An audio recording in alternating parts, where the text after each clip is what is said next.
Hello students, welcome back to history class.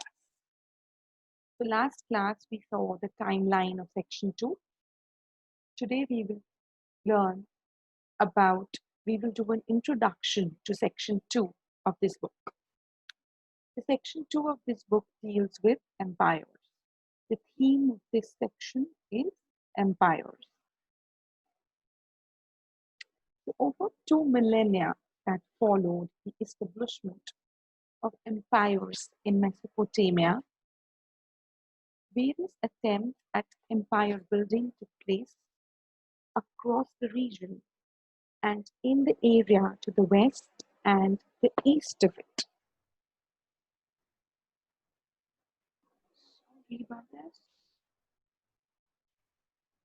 Yes, so a lot of attempts were made for about empire building to the right and west of Mesopotamia.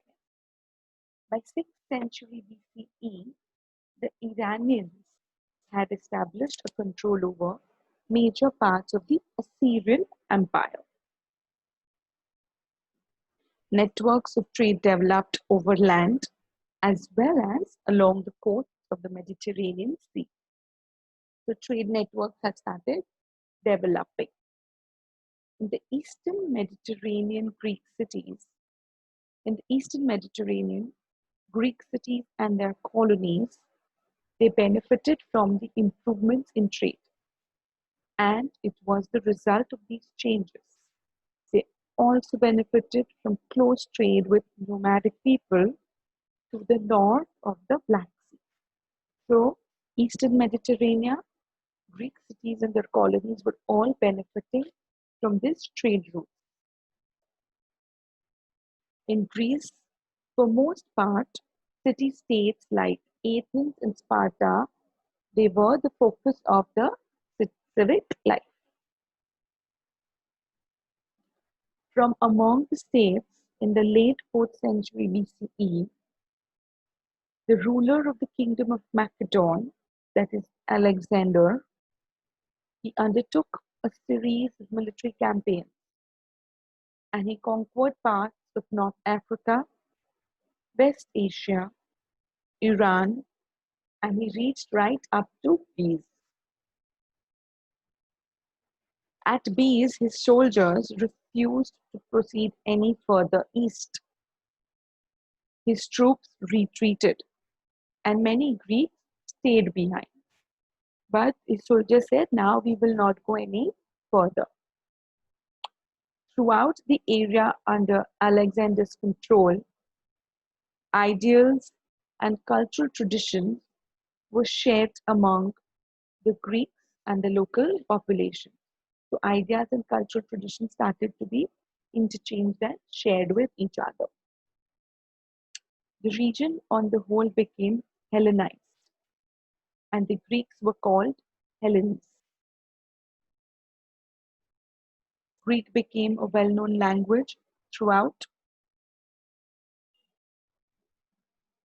and the political unity of Alexander's empire disintegrated very quickly after his death.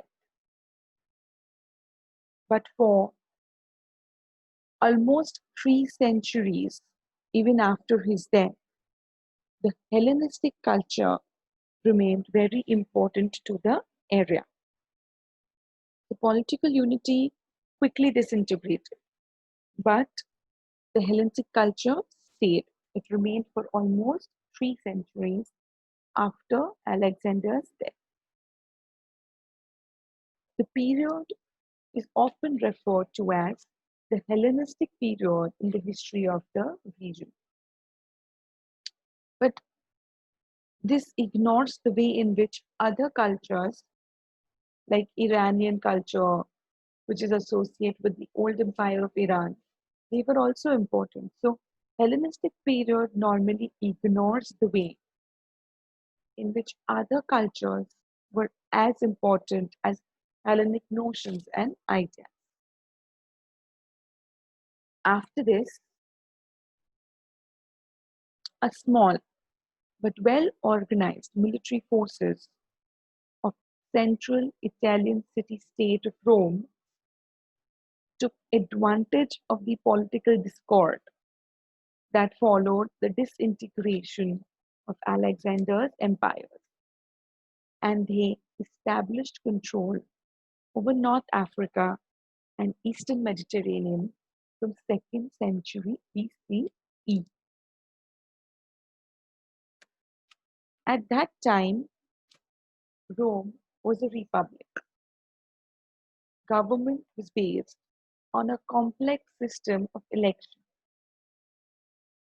but its political institutions gave some importance to birth and wealth, and society benefited from slavery. So slavery existed.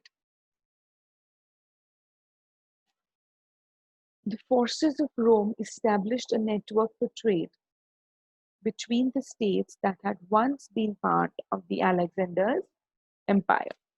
So they started establishing trade routes.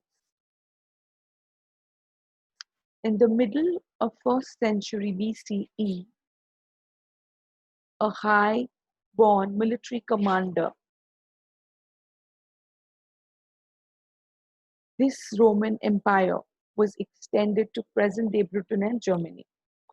So around 1st century BCE, Julius Caesar, who was a high-born military commander, he extended Roman Empire to present-day Britain and Germany. There were many languages spoken. Latin was the main language of the empire. Many in the East continued to use Greek, and Romans had a very high respect for Hellenistic culture. Then there were changes in the political structure of the empire from late 1st century BCE, and it was substantially Christianized after the Emperor Constantine became a Christian in 4th century CE.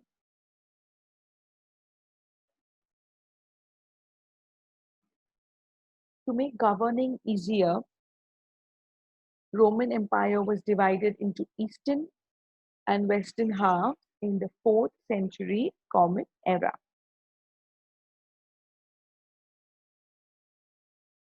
But in the west, there was a breakdown of arrangements that existed between the Rome and the tribes in the frontier areas, like Goths, Visigoths, Vandals, and others. The arrangements dealt with trade, military recruitment, and settlement, and the tribes increasingly attacked the Roman administration. There was a breakdown of the arrangement that existed. Conflicts increased in scale and coincided with the internal dissension in the empire, leading to the collapse of the empire in the West by 5th century CE. It did not last long, and that empire collapsed.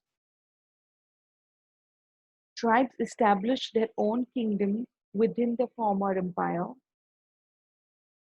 though, with the prompting of the Christian Church, a Holy Roman Empire was formed from some of these kingdoms from the 9th century CE. This claims some continuity with the Roman Empire.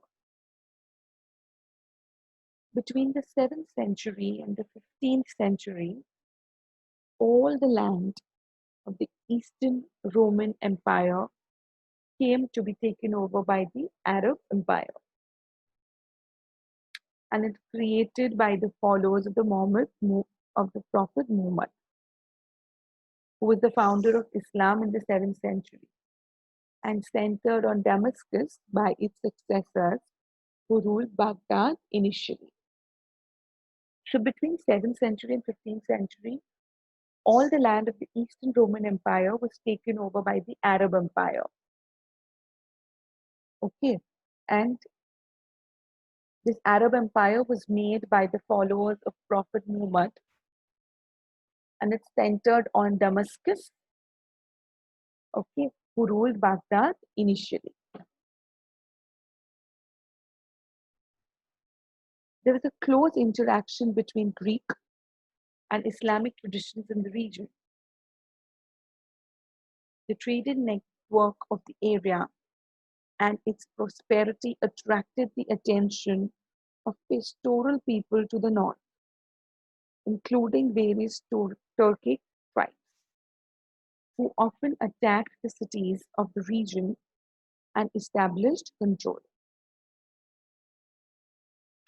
The last of the people to attack the area and attempt to control it were the Mongols under Genghis Khan and his successors. They moved into West Asia, Europe, Central Asia, and China in the 13th century. All these attempts to make and maintain empires were driven by the search to control the resources of trading networks that existed in the region as a whole and to derive benefit from the links of the region with which other areas such as India or China. So all these attempts were basically to find new resources and control them. All empires evolved administrative systems to give stability to trade and their empire. They also evolved different types of military organization. The achievement of one empire were often taken up by its successor. And over time, the area came to be marked by Persian, Greek, Latin, and Arabic over many other languages that were spoken and written.